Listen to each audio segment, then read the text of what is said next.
Assalamualaikum warahmatullahi wabarakatuh. Di sini saya akan meresum dari judul definisi, karakteristik, dan faktor penyebab korupsi.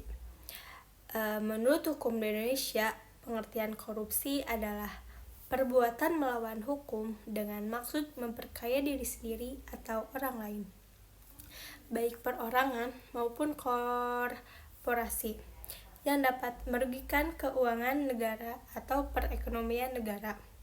Yang kedua itu ada karakteristik korupsi, bahwa tindak pidana korupsi memiliki beberapa bentuk karakteristik. Yang pertama itu ada melawan hukum, yang kedua itu ada melawan perbuatan memperkaya diri sendiri atau orang lain atau suatu korporasi. Itu perbuatan yang dilakukan oleh seorang terdakwa, ia menjadi lebih kaya secara tidak wajar. Yang ketiga itu ada merugikan keuangan negara atau perekonomian negara.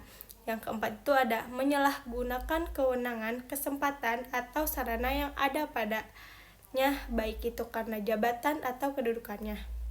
Yang ketiga itu ada penyebab korupsi. Nah, ada dua, itu faktor internal dan eksternal.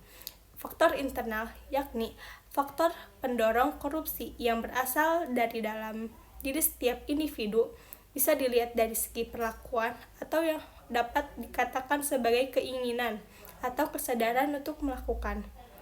Faktor internal dapat diperinci menjadi: yang pertama ada sifat keserakahan, kekerasan atau tamak.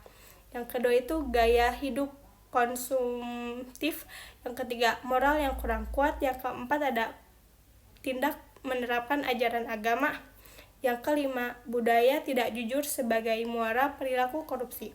Yang kedua itu ada faktor eksternal, merupakan faktor pemicu terjadinya tindakan korupsi yang berasal dari luar diri pelaku. Faktor eksternal dapat dibagi menjadi 4. Yang pertama ada faktor politik, faktor ekonomi, faktor hukum, faktor organisasi, dan faktor sejarah. Mungkin cukup sekian. Wassalamualaikum warahmatullahi wabarakatuh.